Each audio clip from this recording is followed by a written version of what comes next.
علی بھی اگلا سوال ہے، کیا جسم یا کپڑوں سے کتا چھو جانے سے وضو ٹوٹ جاتا ہے؟ مثال اس طرح ہے کہ میں فجر کی نماز کے لیے جس گلی سے گزرتا ہوں وہاں ایک کتا روزانہ میرے کپڑوں سے چھو جاتا ہے، وہ مجھ سے پیار کرتے ہوئے سونگتا ہے لیکن زبان نہیں لگاتا، ایسی صورتحال میں مجھے کیا کرنا چاہیے؟ آپ اس کتے کو فوراً سے پہلے پٹا ڈالیں سر، اور اس کو پیار محبت سے اپنے گھر لے جائیں، حفاظت کے لیے پالیں۔ بخاری مسلم میں حدیث ہے کہ نبی علیہ السلام نے فرمایا کہ جو شخص شکار کے علاوہ اور گھر کی حفاظت کے علاوہ اگر کتا پالے تو روزانہ اس کے نام اعمال سے 1 قرات اجر کم ہو جائے گا، اور ایک بخاری مسلم کے الفاظ ہیں 2 قرات، اور 1 قرات احد پہاڑ کے برابر ہے۔ ان 2 وجوہ کی بنا پر، یعنی گھر کی حفاظت کے لیے اور شکاری، وہ جو سورۃ المائدہ میں آتا ہے نا، شکاری جو کتے آپ نے سکھائے ہوئے ہوں وہ شکار، تو یہ جائز ہے۔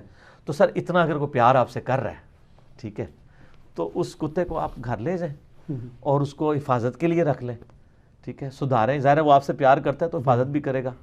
ویسے تو آج کل ایک ماڈرن کتے گوروں نے بنا دی ہیں جن کو نہ کوئی زہر دے سکتا ہے نہ کچھ کر سکتا ہے، یہ سی سی ٹی وی کیمرے ہیں، ٹھیک ہے نا، اور یہ ڈسیو بھی نہیں ہوں گے، صحیح، ٹھیک ہے نا، جو چیز ہے اسی طریقے سے بیان کریں گے۔ آپ کے جو یہ کتے تو مطلب وہ چوری پکڑانے کے لیے کتے لاتے ہیں نا، تو وہ جا کے مطلب غریب لوگوں کو پکڑ لیتے ہیں۔ اس پہ بھی قرار الحسن نے پورا پروگرام کیا ہے نا کہ یہ کتوں کے 30-30 40-40 ہزار روپے لیتے ہیں اور غریب لوگوں کے اوپر کتے چڑھ جاتے ہیں وہ۔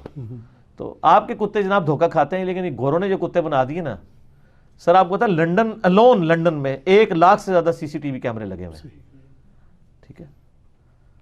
اور ہمارے بھی یہاں پہ سیف سٹی بنائے تھے ہمارے ایکس انٹیریئر منسٹر نے اسلام آباد کے اندر، ان کی بیٹریاں تک لوگ اتار کے لے گئے یار، آپ اندازہ کریں۔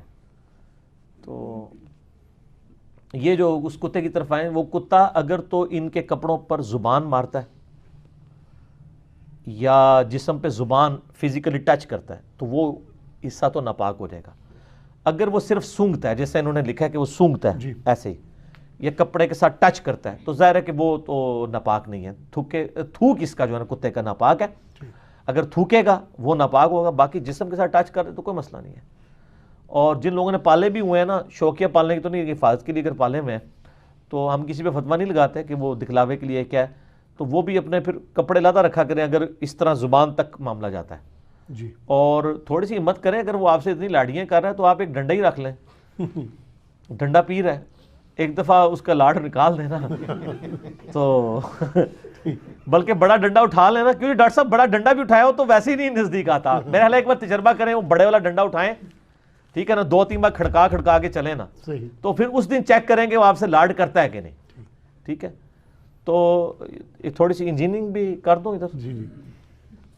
فقہ حنفی میں یہ لکھا ہوا ہے کہ اگر کوئی شخص کتا اٹھا کے نماز پڑھے تو اس کی نماز بالکل درست ہے، لیکن اگر کوئی شخص اپنے چھوٹے بچے کو اٹھا کے نماز پڑھے تو اس کی نماز باطل ہو جائے گی۔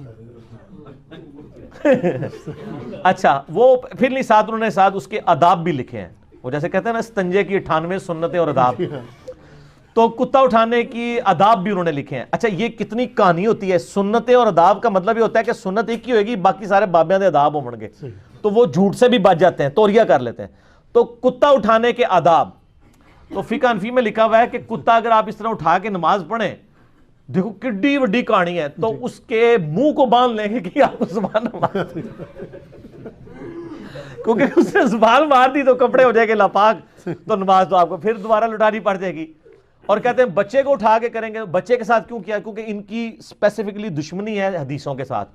بخاری اور مسلم دونوں میں موجود ہے کہ نبی علیہ السلام اپنی بیٹی امامہ، لوگ ویسے امامہ پڑھتے ہیں، امامہ نہیں، الف کے اوپر حمزہ کے اوپر پیش ہے، امامہ نواسی، امامہ نواسی کو اٹھا کے نماز پڑھ لیا کرتے تھے۔ اور سر اس سے بھی بڑھ کے سنن نسائی کے اندر موجود ہے، سیدنا حسن و حسین سجدے کی حالت میں آپ کی پیٹھ پہ چڑھ جاتے ہو، آپ سجدہ لمبا کر دیتے، ٹھیک ہے، اور پھر آپ صلی اللہ علیہ وسلم جب اٹھنے لگتے تو آپ صلی اللہ علیہ وسلم ان کو اٹھا کے سائڈ پہ رکھتے، اور جب آپ تشہد بیٹھتے پھر دوبارہ گود میں بٹھا لیتے، ٹھیک ہے۔ مسند احمد، میں نے کربلا والے ریسرچ پیپر میں حدیثیں ڈالی ہیں۔ نبی علیہ السلام نے تو بچوں سے اتنا پیار کیا، یہاں پہ لوگ کہتے ہیں فینیٹک ہے، صحیح بخاری میں حدیث موجود ہے، نبی علیہ السلام اپنے بچوں کو، نواسوں کو پیار کر رہے تھے، تو ایک شخص کہنے لگا میرے تو 10 بچے ہیں، میں نے تو کبھی ان کو پیار نہیں کیا۔ تو آپ فرمایا اگر اللہ نے تیرے دل سے رحم نکال لیا تو میں کیا کر سکتا ہوں، ٹھیک ہے نا۔ تو اللہ نے ہی اولاد کی، بیوی کی، بچوں کی، ماں باپ کی محبت ڈالی ہے، یہ کوئی شرک نہیں ہے. مجھے ابھی سوال بھی تھوڑی دیر پہلے پوچھ رہے تھے. اللہ کی نسبت کی وجہ سے ہو تو وہ جائز ہی ہے. تو سر کتے نے اگر زبان ماری ہے تو ناپاک ہے، ٹھیک. اور اگر زبان نہیں ماری ہے تو پاک ہی ہے. بال یہ کہ ایک ڈنڈا پاس رکھیں تو یا کسی اس کے منہ کو باندھ کے آپ کسی حنفی مسجد میں لے کے اس کو اٹھا کے نماز پڑھیں یقیناً. تو پھر وہ جب پوچھے تو ان کو کہ یہ فتاوی عالمگیری میں لکھا ہوا ہے، تو ہم تو اسی طریقے کے مطابق عمل کر رہے ہیں، کیونکہ اگر میں بچہ اٹھاؤں گا تو نماز میری فاسد ہے. تو وہ بہتر ویسے یہی ہے کہ وہ کتا اٹھائیں اور ایک بار جناب انہوں نے مسئلہ سمجھا دو فزیکلی. ٹھیک ہے جی، مسئلہ سمجھا دو انہوں نے کہ اے مسئلہ جے صحیح. ٹھیک ہے نا. کہتے ہیں نا بزرگ اعمال کر کے بتایا کرتے تھے، وہ خود نمونہ ہوتے تھے. تو آپ خود فقہ حنفی کا نمونہ بن کے ان کو بتائیں. ٹھیک ہو گیا.